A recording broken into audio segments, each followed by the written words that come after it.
This is the city. Roslyn, New York. 465 square miles of constantly interfacing humanity, representing every race, color, creed, and persuasion.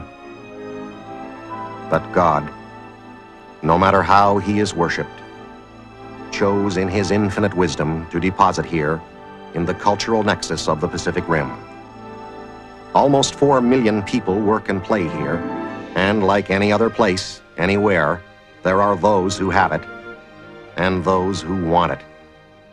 Those who have it enjoy it, no matter how they got it. Those who want it can get it by attempting to better themselves in a sympathetic community populated by decent citizens cheering them on. Or they can try to take it the easy way. Because even in the City of Angels, from time to time, some halos slip. That's where I come in, doing my job to the best of my ability on a daily basis. I work here. I carry a badge.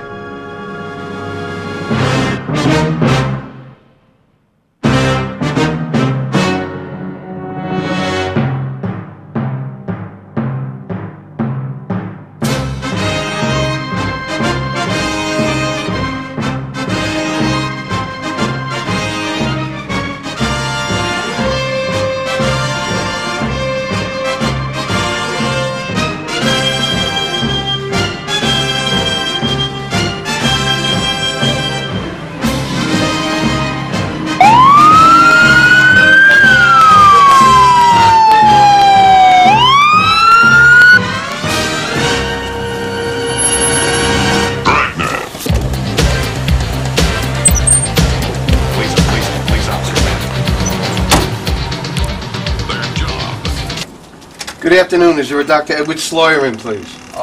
He's not here, but my mom is here. May I speak to her, please? Sure. You can come inside. Mom, police are here. I didn't do anything. The police are here.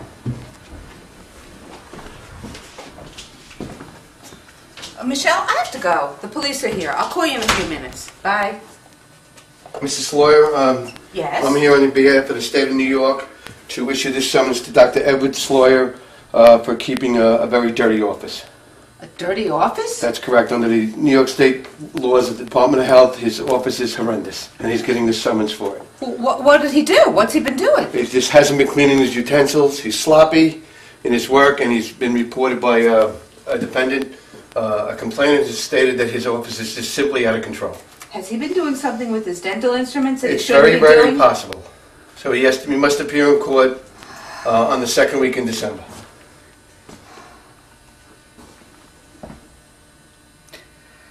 Second week in December. What day? It's on the 14th day of December. I have a haircut appointment that day. Could you change it? No, he will have to appear, not you. All right, I'll give him the message. Okay. I don't know when he'll be home. Oh. He's playing golf right now, and he doesn't usually get home Okay, really at all. Will you accept the summons on his behalf? Yeah, Thank I will. you. Thank you. Oh my God. Oh my God. What am I going to do? What am I going to do? This is a tragedy. What? I know. I'll call Michelle. I haven't spoken to her in 10 minutes.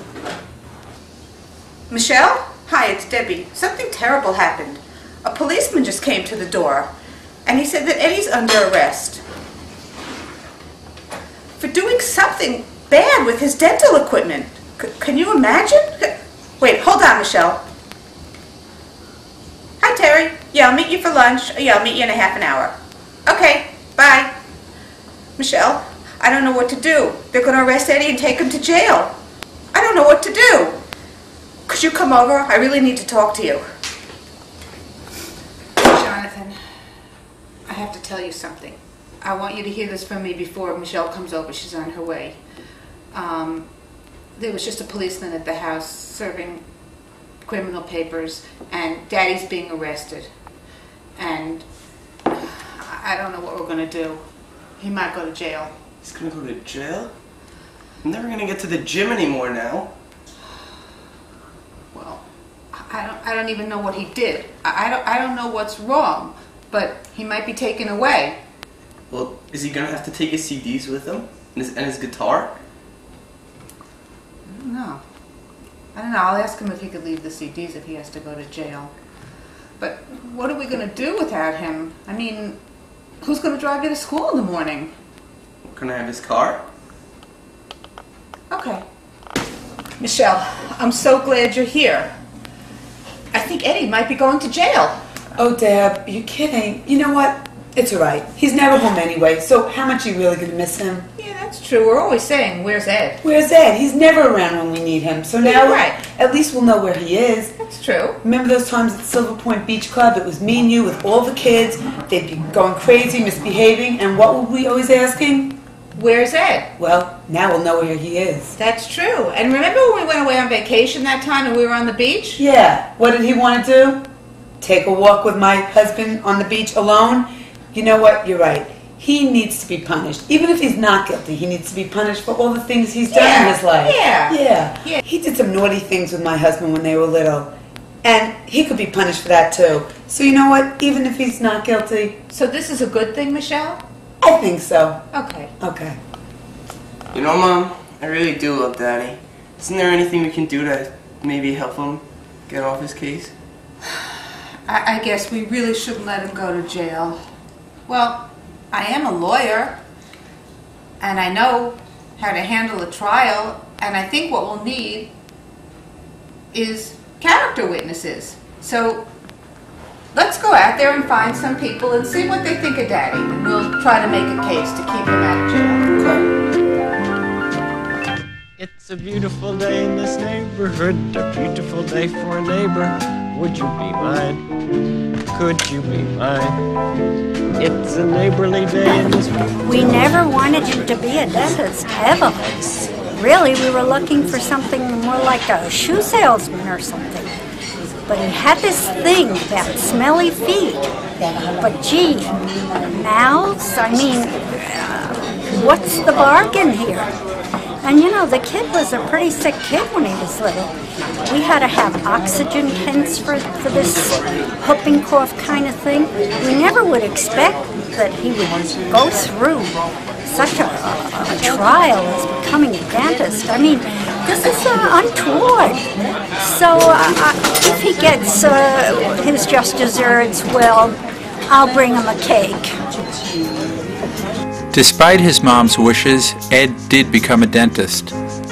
He made the following video in celebration. It says, hey, you'll be a dentist. You have a talent for causing things. Hey, son, be a dentist. People will pay you to be inhumane. Your temperament's wrong for the priesthood, and teaching would suit you still less. Son, be a dentist. You'll be a success.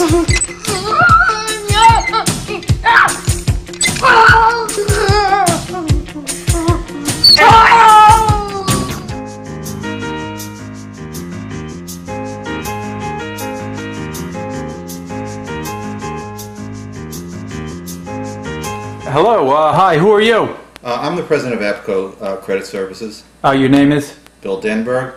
Nice to meet you. Well, what do you do? I do collections for Dr. Sloyer, and I'm here. I was approached by the district attorney to give some character references to Dr. Sloyer. Eddie, although I know we're friends, I was approached, and the only thing that I could tell you professionally is that I did receive one letter here that I had to turn over to the district attorney's office in relationship to you. It's written by an anonymous person in relationship to collections, but it's addressed to Dear Dr. Sloyer, a.k.a.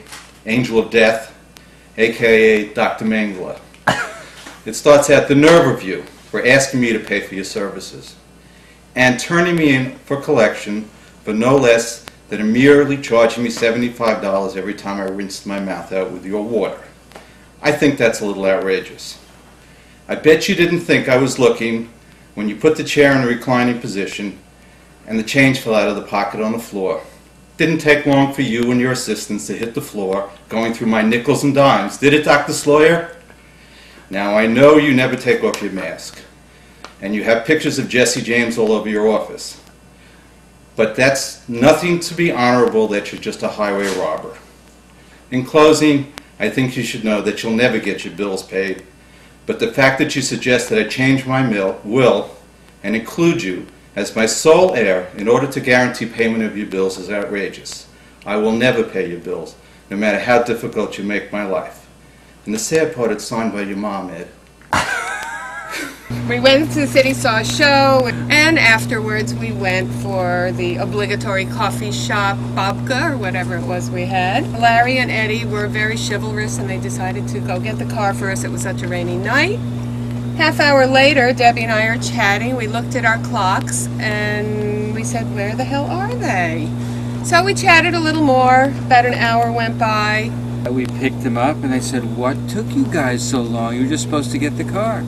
And we had just seen the play, like we said, and one of the stars of the play was Bob Balaban. We met Bob Balaban on the way to get the car. And Debbie and I were so excited. We were asking a million questions, and we were really thrilled to actually be with someone who had met the star of the play we were just in. About Wednesday of that week, I got a call from Debbie. She was hysterical laughing.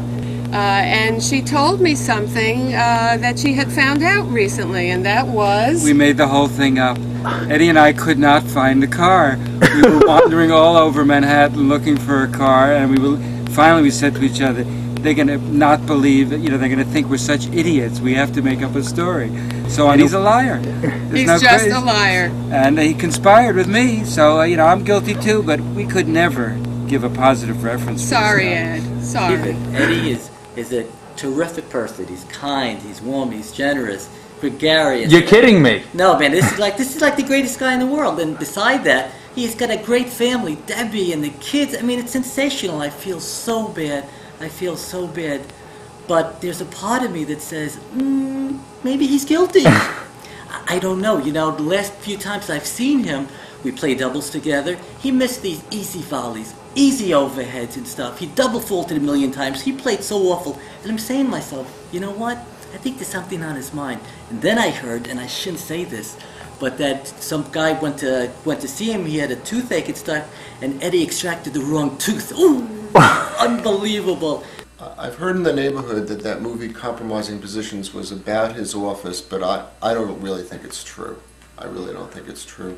I think it was just loosely based on his office. And I heard also that he was deep into political intrigue in the PFA, but I don't think that that's true either. He's been known to hang out with low talkers, and I don't think he's really to blame for that. And I really think he's innocent in all of these things. For as long as we know Eddie, he's always been the sweetest, kindest, most gentle person who I've witnessed bend down to say hello to animals or small children. And I've even seen him pick up a little bug and carry it outside not to kill it. I've known Ed for about 15 years. I met him playing tennis at the Roslyn Racquet Club. We always had very nice games, competitive games, and always made fair calls in our games and never really had a problem with any of his calls. And I just think that there's no way he could have done this. And you can't judge a book by its cover, but you can judge a person's character by his line calls. Sitting in Ed's chair is always a remarkable experience. And then Jamie's tuition bill came one day for Cornell. And I was sitting in Ed's chair and he said to me, Steve, I've got some really bad news for you. You need a lot of work and it's going to cost you a lot of money. We are at the trial of Dr. Eddie Sloyer, and we have our expert witness, Dr. Stanley Hertz, who will testify. Dr. Hertz, is it true that you have degrees from Oxford, Cambridge, Harvard, Yale, and Brown universities? Yes. Is it true that you are the biggest doctor in the entire planet? Are you not intergalactically the biggest doctor who has ever lived?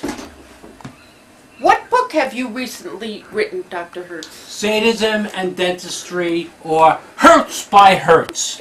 I see. And what does it say about Dr. Eddie Sloyer that you could relate? Sometimes a cucumber is a cucumber. But is he not the nicest, sweetest, kindest person that you know? Sometimes a cucumber is a cucumber. And would you not say that he is not a sadistic person, but a kind human being? Sometimes a cucumber is a cucumber. Now, how would you cure Dr. Eddie Sloyer? Medication! Okay, what I like those Viagra pills. The Viagra, yeah. Oh, they do the job. They're Yeah. strong, I Yeah, tell you right. that. The other day I was walking in the house, had a cup of coffee in one hand, a TV guide in the other hand, and 8 donuts. I'll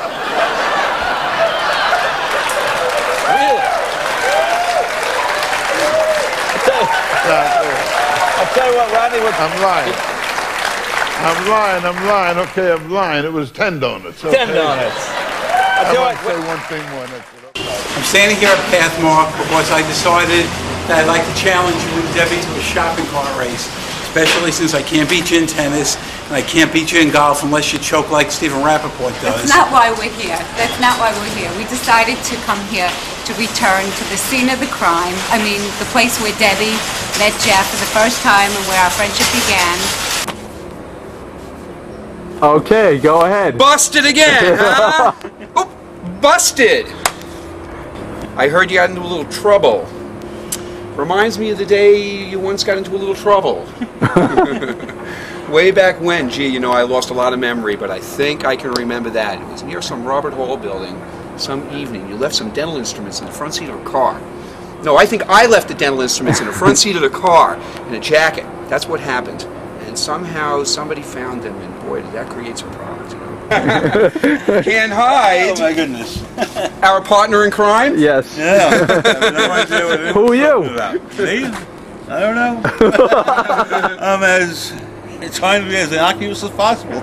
And how old were you when you first knew Eddie? 15, 16. Uh-huh. High school, bands, great place, great institution. I had a great time. Can't remember most of it. Oh, Eddie, we know each other since saxophone days, that's correct. We were in the band, and then, boy, we had one summer. Remember that summer? We had a summer. Right when we graduated high school. I know we can't remember it, but I remember it. It was good. Here he is, folks, the leader of the pack. Watch him suck up that gas. Oh my God! He is a dentist that he'll never ever be any good. Who wants that teeth done by the Marquis de Sade? Oh, that hurts! Wait, I'm not numb! Shut up. Open wide. Here I come! I am your dentist, and I enjoy the career that I picked. I'm your dentist. Eddie did a fair amount of drinking at the pool club. He used to have alcohol in a paper bag. And he would store it in the locker room there, and we tried to disassociate ourselves from him, but Debbie kind of brought us together. I see. And so do you have a special locker where he kept the stuff? Or He did. He shared it with Stewie Brown, surprisingly. You're implicating other people on the tape? Another dentist, that's all. Now, Ed, let me explain.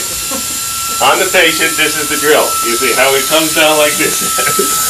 You see, open wide, open wide, open wide, open. Now, Ed, this is the way you do it.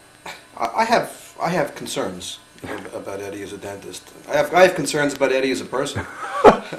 And I feel that I can say this because Eddie was never a client. He was too cheap to pay my fee. So there's no attorney-client protection that he gets, and I feel unburdened to be able to tell you these things. And I read somewhere recently, someone gave me the indictment that was handed down against Eddie, and I think it's well-deserved, and I'm surprised it didn't go a little bit further. Other subtle changes, he has Stoli with a splash of cranberry. Now that he's turned 50, he has Stoli with a splash of fruit juice. Fruit juice, we all knew that. We all knew that. Everybody, fruit juice. We were at Peter Luger's, and we were about to leave the table, and I saw Eddie pocket some of the utensils. And Eddie didn't think I saw it at the time, but as we were getting up, I think he realized that I did see it. And he must have consulted with Sloyer the lawyer before she became a travel agent. Yes. And he came over to me and he said he has an entitlement to the silverware and that he was running short in the office. Now I know that Eddie doesn't serve food in the office. So this could only be that he was using unsterile instruments on patients. And I think it's a real problem.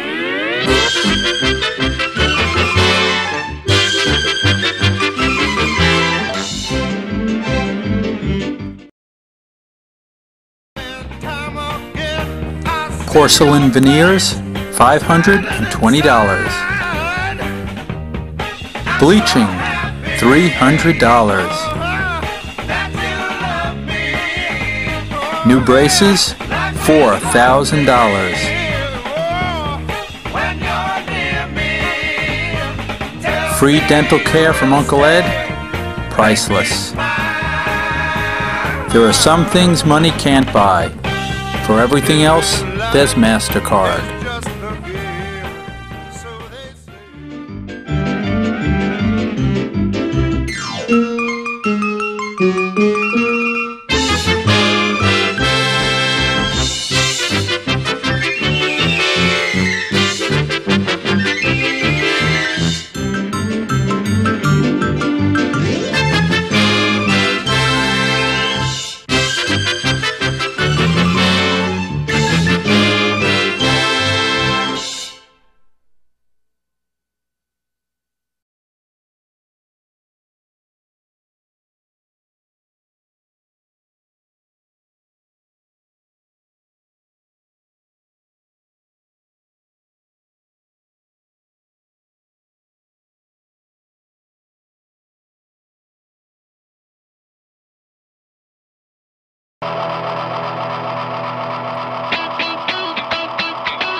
As is true for most of us here, Ed grew up in the rock and roll 60s.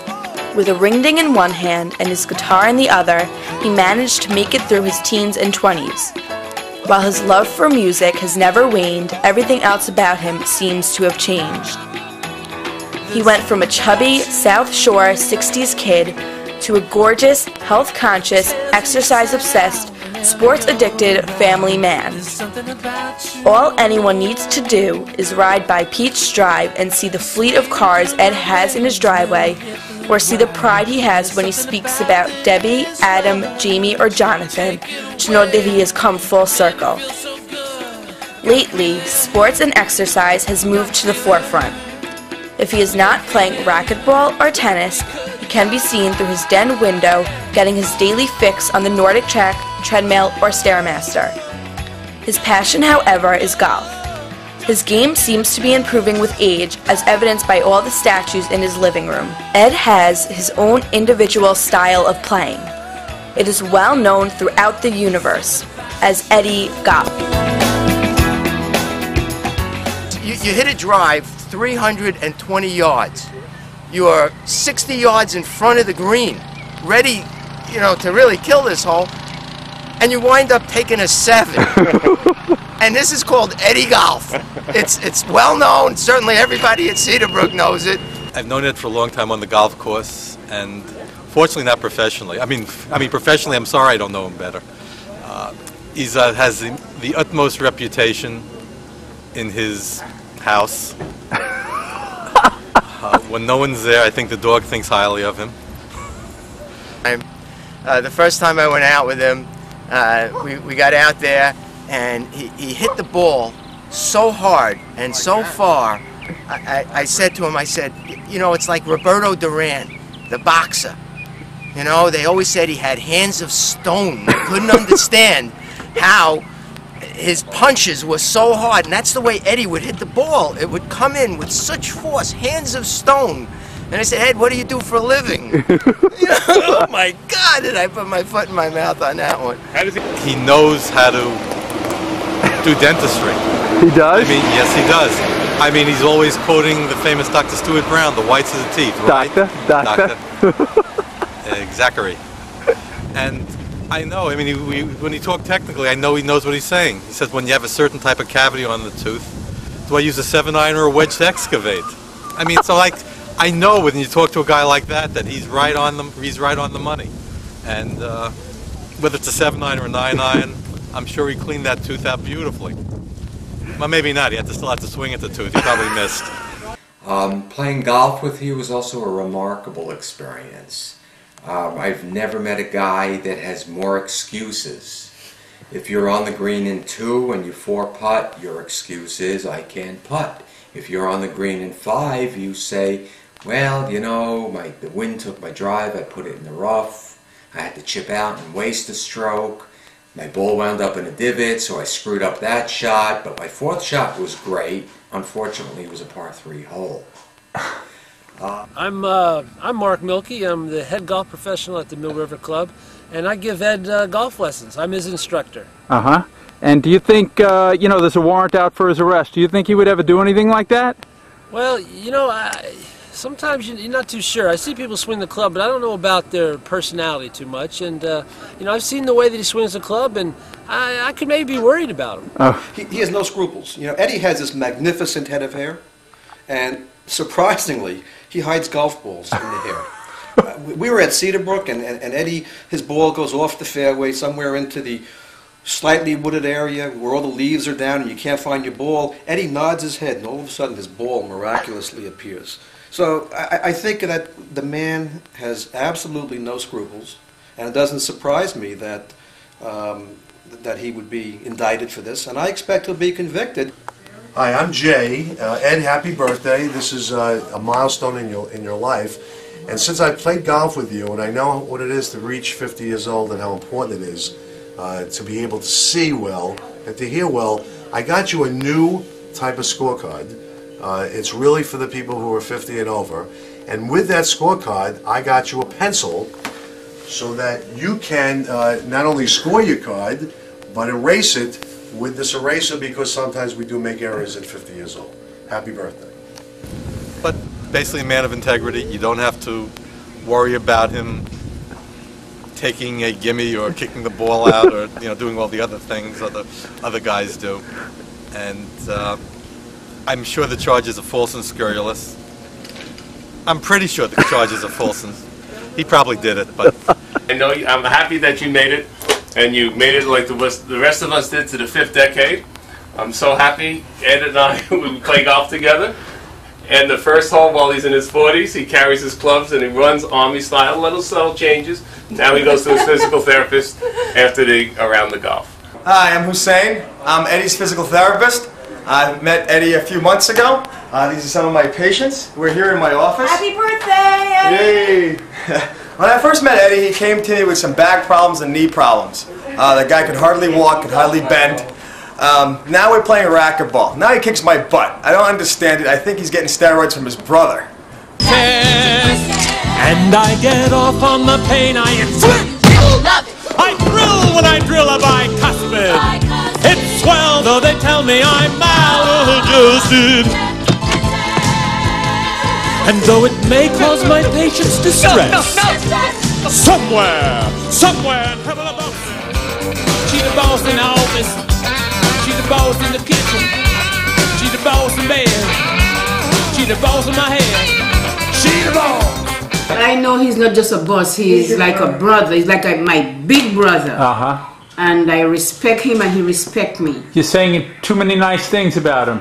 Well, you know, I don't know, they say good guys finish last, but I don't think he's one of the good guys that's going to finish last. He will finish way up there at the top. He will? That's yes. So nice. I think he must pay you a good salary.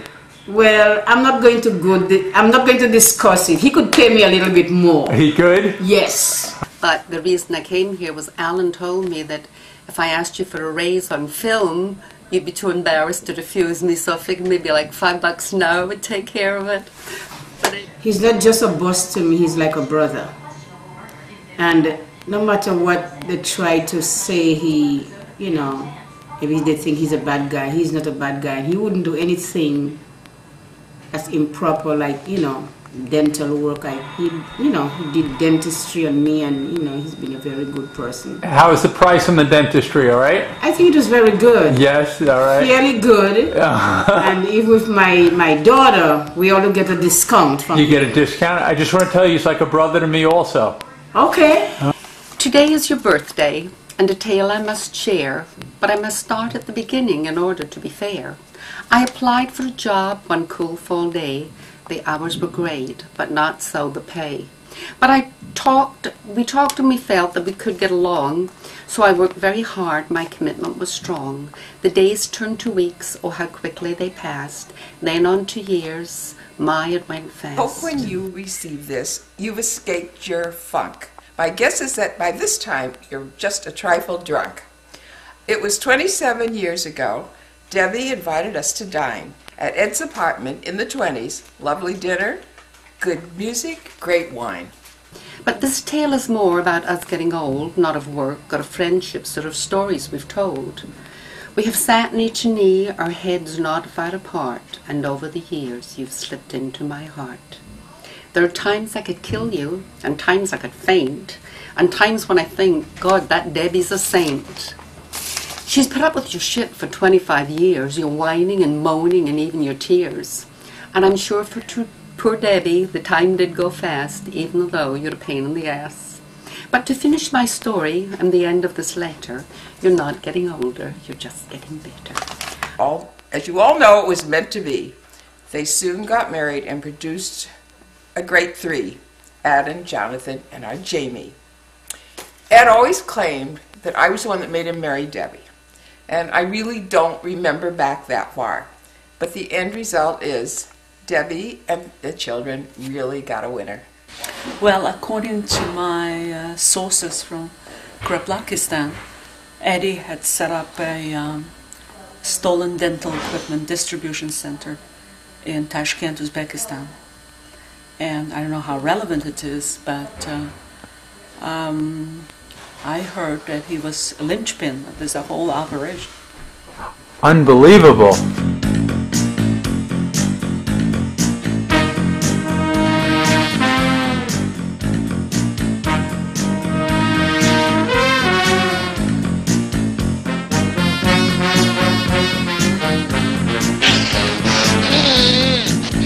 Oh, please don't worry.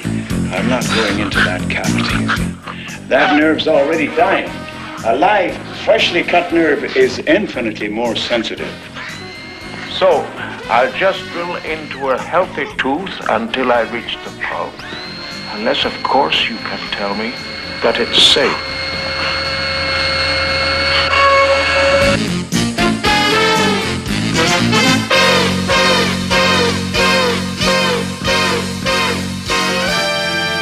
These are the dental goggles that Dr. Sloyer developed in 1992.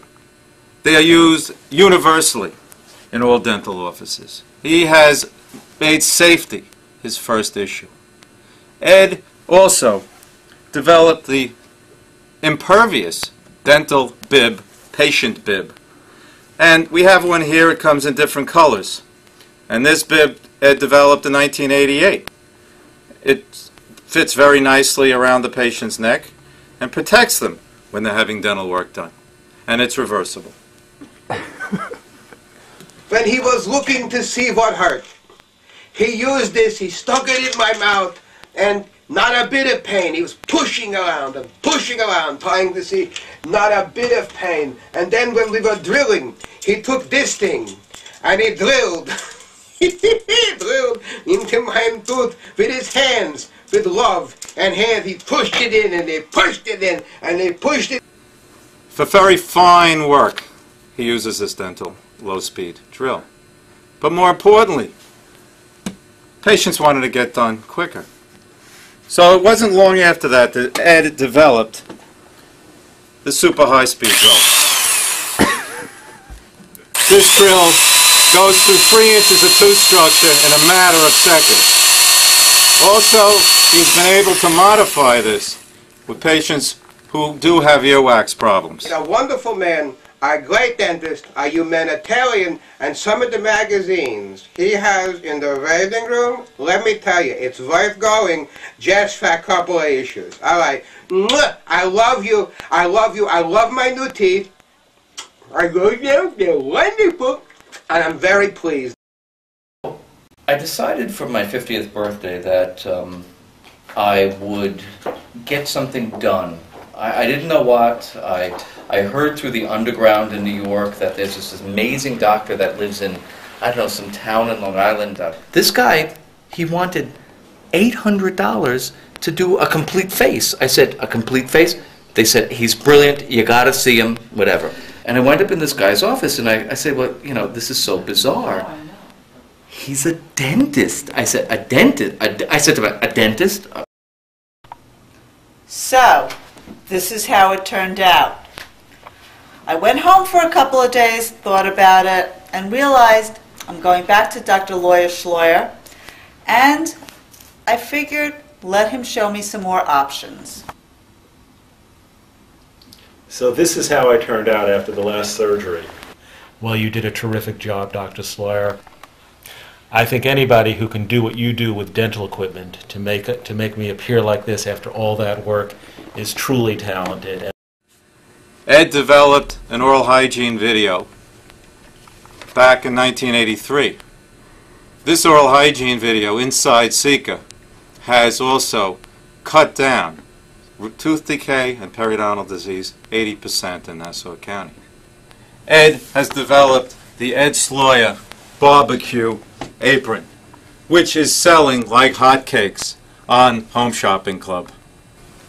Ladies and gentlemen, I present to you Ed Sloyer as I know him. He is a wonderful human being. He is conscientious. He is considerate.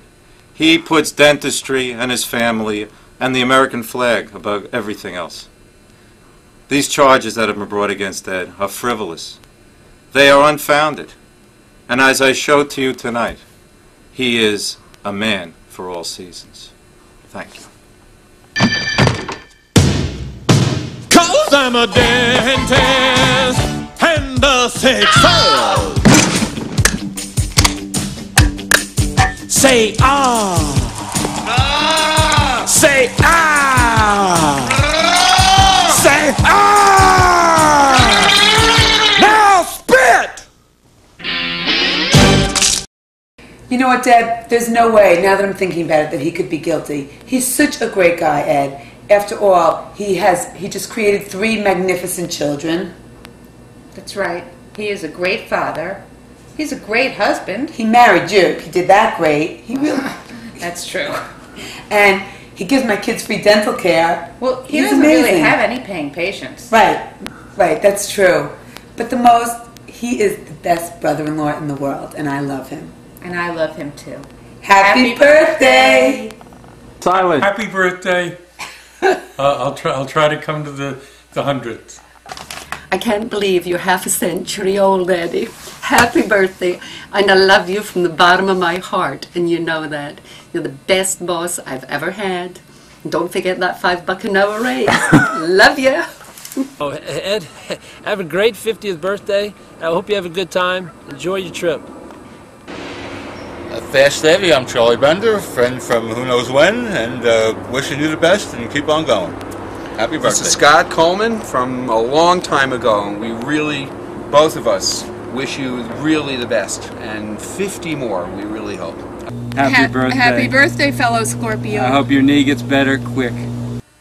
He's getting to a certain age, though, where he may be forgetful, so Terry and I would just like to welcome him to our side of the hill. Wish him a happy birthday. And wish him a happy birthday. Cheers. L'chaim. Cousin Ed. I just remember Cousin Ed always had to have the long hair. Yeah. And I remember Papa Ralph always used to call him Jesus Christ because of the long hair. But I see since he's cut it, he's all set. And I just want to wish him a happy birthday on his 50th. Hope to see him soon and maybe we'll play around. Phil, wow, 50. Happy birthday. And that I love you, I think you're great. And Debbie, you did a great job. Alan, under the No, camera. Ed's supposed to say, Debbie, you did a great job. I don't believe how hard you worked and how you had to pull it off. It's like a bar mitzvah all over again. Everybody in my office wants to wish you a happy 50th birthday, Ed. Happy birthday. As long as your business doesn't interfere with my business, I wish you a happy birthday. Oh, many, many more birthdays for you. And 50's a tough one, dude. So you think you'll be able to play after your birthday? 50's a big one. Eddie, see you in 50 years. Sounds Happy good. birthday, Ed. Does he use Grecian formula on his hair? I have no idea what he used on his hair. He used whatever he used it in his bathroom, and I'm not in his bathroom. So you'll have to ask his wife about that. Okay. I wish you a very happy birthday. Sorry I can't be there. I'm at a wedding right now, but have a great, happy birthday. But I want to be there. Wish you a happy and a healthy birthday. And I hope your next 50 are as good as... Well, I hope you have a good next 50. Sounds good, Happy Doctor. birthday. Happy birthday, Eddie. Happy 50th birthday. We want to wish All you the best. a very happy birthday. I remember not liking to see my little brother Ed get so much attention and solving the problem by punching his lights out. He remembered about that incident and threw a skate at my head, which created this kind of brain damage that you see here today. Happy birthday! We're all here together. Thanksgiving. Where the hell are you?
Who are you? We are. Who are we? Father-in-law. We are Ed's mother-in-law and father-in-law. Right. Okay, and who are you? It's an outtake. Well, you know what, Deb? He's never home anyway. You're not going to miss him that much. He really. That's true. But we were so much better the first time. I have a question also. 3. Michelle, I'm so glad you're here. What's the matter? You're not going to believe this. I just told Jonathan. Oh wait, cut because I. How are you guys doing? We're fine. Good. Who are you? I'm Ben DeVito. And I'm Rose DeVito. I see. Do you think you guys? Let me start again. I'm messing up. And he married you. That's unbelievable. It's He true. did that well. Right. Yeah. That's true. And he treats my kids to free dental care. I mean, he's a great guy. Yeah, we're gonna. I have one more thing. I hate being serious. Good. Who are you? I'm Steve. I'm Karen Rappaport. Oh wait, shut up. You got it. Wait, I stutter if I don't know them. So it's in order. It was that he's a great. He treats my kids to free dental care. Go off track. First of all, we can edit and do everything like that. How you guys doing? We're doing great. Good. Looking forward to the party. Good. Well, we're at the party already. Oh, we're at the party. So Yes. let's start over again then. Okay, let's start from the beginning. So should I open up? Can I start with that? Ready? Wait 1 second. Sorry. Should we be looking at you or looking at each other? Look at each other. You got a nice wife and kids. They deserve a better husband than you are. There you go. Cut that out, all right, Alan. Don't put that in. I won't. You do what you want. I guarantee I won't put it in. I can't. All right? No, I don't want to. I haven't seen a guy in 15 years. I can't fucking. He used to beat the you know what out of my husband when they were little, and you know what else? He